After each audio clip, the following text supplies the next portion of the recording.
आज डिस्चार्ज मिळाला आहे, परंतु आज आम्ही आणखी तशी काय आमची प्रकृती 100% स्थिर नाही आहे। परंतु काही आमच्या सहकाऱ्यांच्या समर्थकांच्या घरी दुःखद घटना घडलेल्या असल्यामुळे आम्ही आज प्रायोगिक तत्वावर त्या ठिकाणी जाऊन आमच्या सहकाऱ्यांच्या घरी सांत्वन भेटी वगैरे अनेक ठिकाणी जावं आणि बघावं काय आमच्या तब्येतीची काय हालचाली होतात। आणि खरा आमचा 2 तारखेपासून दौरा सुरू होणार आहे। 2 तारखेला आमची चंद्रपूरला महाएल्गार सभा आहे, ज्यामध्ये या राज्याचे विरोधी पक्षनेते वडेट्टीवार साहेब सुद्धा आमच्या सोबत सभेला राहणार आहेत। आणि तिथून त्यानंतर आमच्या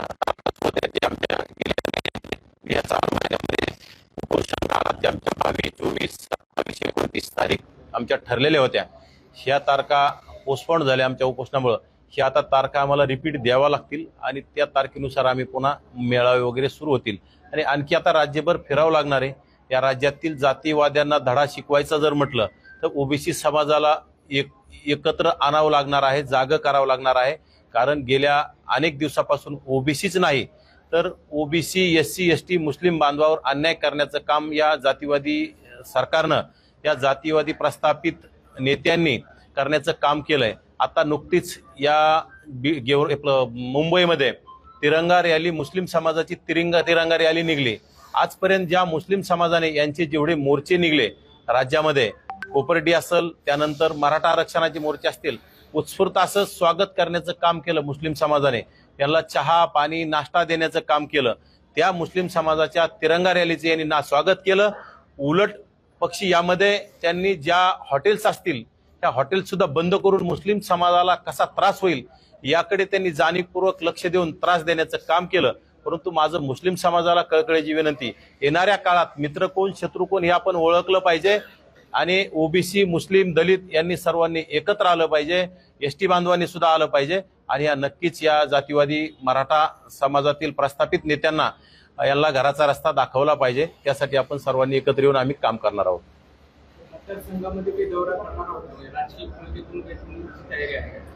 नक्कीच आता आमच्या येणाऱ्या काळात राजकीय भूमिकेमध्ये प्रत्येक महत्वाचं आमचं मराठवाडा सुरुवातीला टार्गेट आहे। मराठवाड्यात आमचे प्रत्येक तालुक्यामध्ये जिथं जिथं आमचं मिशन आहे तिथं आम्ही आमचे उमेदवार ठरवणार आहोत। आता प्रत्येक ठिकाणी 2 असतील, 3 असतील, 4 असतील, इच्छुक असतातच। मराठ्यामध्ये 5-5, 7-7 उमेदवार राहणार आहेत। आपले सुद्धा एक उमेदवार आम्ही देण्याचा प्रयत्न करणार आहोत। परंतु एखादा एक्स्ट्रा राहिला तर काही हरकत नाही, प्रत्येकाला राहायचा अधिकार आहे।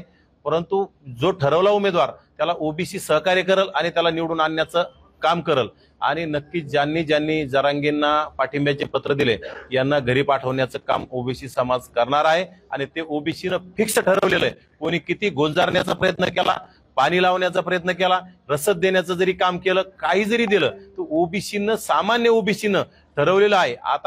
आताच्या काळात काही तितर असतात, तितर गळाला लावून ओबीसी समाज एकवटण्यासाठी छोटे मोठे मेळावे घेण्याचं काम हे जातीवादी मंडळी करत असती। परंतु या तितरांच्या आवाजाला बळी न पडता ओबीसी समाज नक्कीच या मराठा प्रस्थापित जातीवाद्यांना धडा शिकवणार आहे।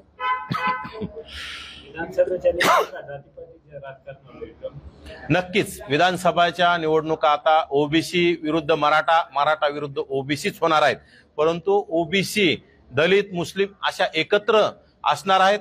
मराठे एकटे पाडणार आहोत आम्ही मराठ्यांना, कारण की लोकसभेच्या निवडणुकामध्ये यांनी फक्त दलितांचा असेल, एसटींचा असेल, मुस्लिमांचा असेल फक्त वापर करून घेतला।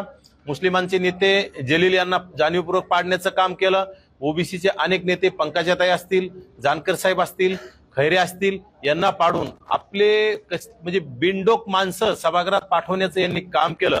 ज्यामध्ये औरंगाबादमध्ये कुठलाही अभ्यास नसणारा म्हणजे दारू विकणारा खासदार त्या जिल्ह्याचा सभागृहात पाठवण्याचं काम केलं। त्याला जर सभागृहात लोकसभेमध्ये ओबीसी विषयी, मराठ्यांविषयी आणि या राज्यातील कुणाविषयी जर प्रश्न इंग्लिशमध्ये बोलायचं म्हटलं तर त्याला एबीसीडी येतील नाही मला हे सांगता येणार नाही।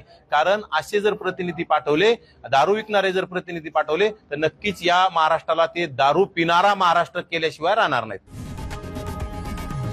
लोकशाही मराठी ऐका, पहा, जागरूक रहा।